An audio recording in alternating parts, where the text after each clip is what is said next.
تحریک آزادی اور مسلمانوں کی قربانیاں 14 اگست 1947 یہ وہ دن ہے جس کو ہم آزادی کا دن کہتے ہیں اور اس دن ہم خوشی سے جشن آزادی مناتے ہیں، لیکن افسوس کہ ہم میں سے اکثر کو یہ نہیں معلوم کہ یہ آزادی کس طرح سے ہمیں دی گئی اور اس آزادی کو حاصل کرنے کے لیے لوگوں نے کیا کیا قربانیاں دیں۔ پاکستان آزادی سے پہلے ظلم اور غلامی کی زنجیریں پاؤں میں باندھے ہوئے ہندوستان کی گلیوں میں پڑا ہوا تھا، جہاں مسلمان ہونے کو ایک گالی سمجھا جاتا تھا، جہاں مسلمان کی بیٹی کی عزت بھی محفوظ نہ تھی۔ السلام علیکم، یہ ہے آل انڈیا لاہور اور آپ ہماری اگلی خبر کا انتظار کیجیے۔ السلام علیکم، یہ ہے ریڈیو پاکستان اور آپ کو ہماری جانب سے پاکستان کی آزادی بہت مبارک ہو۔ یہ دو جملے سننا تو بہت آسان ہے، لیکن اس کی قدر و قیمت ان لوگوں سے پوچھیں جنہوں نے اس آزادی کو حاصل کرنے کے لیے اپنے پورے کے پورے خاندان ذبح کروائے۔ ان نوجوان لڑکیوں سے اس آزادی کی قیمت پوچھو جنہوں نے اپنی عزتوں کو بچانے کے لیے کنوؤں میں چھلانگیں لگا کر اپنی جانیں دے دیں۔ یہ ہے وہ 14 اگست 1947 کا دن، جس دن ہزاروں چہرے اداس تھے، ہزاروں آنکھوں میں آنسو تھے اور ہزاروں رشتے قربان ہو چکے تھے اور اسلام کے نام پر اپنی جائیدادیں چھوڑی گئیں۔ لوگوں نے اپنے بچوں کو ذبح ہوتے ہوئے دیکھا ہے، اپنی نوجوان بچیوں کی عزتوں کو بکتے ہوئے دیکھا ہے۔ سب کچھ چھوڑ چھاڑ کر پاکستان کیوں آ رہے ہیں؟ یہ اپنی جائیدادیں چھوڑ کر کیوں آئے؟ یہ اپنے رشتہ دار چھوڑ کر کیوں آئے؟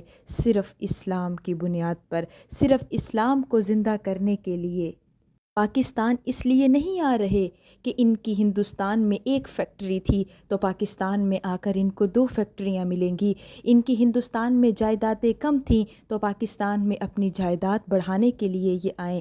یہ اسلام کو زندہ کرنے کے لیے ہندوستان سے پاکستان آ رہے ہیں۔ کیا ان کو دیکھ کر آپ کو صحابہ کی مکہ سے مدینہ ہجرت یاد نہیں آتی؟ تو مکہ میں اپنا سب کچھ چھوڑ کر، اپنے رشتہ دار، اپنی اولادیں، اپنی بیویاں، سب کچھ چھوڑ کر انہوں نے اسلام کے لیے مدینہ ہجرت کی۔ پاکستان کا پرچم سرزمین پاکستان پر یوں ہی نہیں لہرا دیا گیا، اس کے پیچھے ظلم کی ایک بہت بڑی داستان رقم ہے۔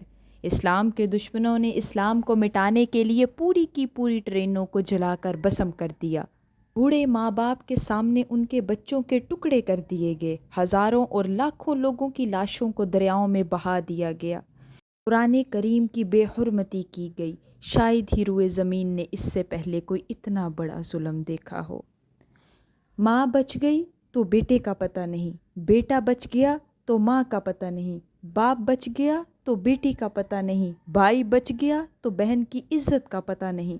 اتنی بڑی قربانی 1947 سے پہلے کبھی نہیں دی گئی، اور ان سب کا مقصد صرف ایک تھا، اور وہ مقصد اسلام تھا کہ پاکستان جا کر اسلام کو زندہ کیا جائے۔ 14 اگست 1947 کو ہر زبان پر صرف ایک ہی نعرہ تھا کہ پاکستان کا مطلب کیا؟ لا الہ الا اللہ۔ ہزاروں علماء نے اس نعرے کی وجہ سے قربانیاں دیں۔ دلی کے چاندنی چوک سے لے کر خیبر تک ہر درخت پر علماء کی لاشیں لٹکائی گئی تھیں۔ آج کی نسل کو تو یہ پتہ ہی نہیں کہ آزادی کہتے کسے ہیں، آزادی حاصل کیسے کی گئی اور اس آزادی کے لیے کیا کیا قربانیاں دی گئیں۔ آج آزادی کو ایک مذاق بنا لیا گیا۔ پاکستان کے پرچم کی گلیوں اور بازاروں میں پاؤں کے نیچے روند کر بے حرمتی کی گئی، پاکستان کے نام کو مذاق بنا دیا گیا۔ اللہ تعالیٰ نے ہمیں یہ ارض پاکستان ایک نعمت کے طور پر دی ہے اور ہم اس ملک کی قدر کریں، کیونکہ آزادی ایک بہت بڑی نعمت ہے۔ اس ویڈیو کو زیادہ سے زیادہ دوسروں کے ساتھ شیئر کریں۔ جزاک اللہ۔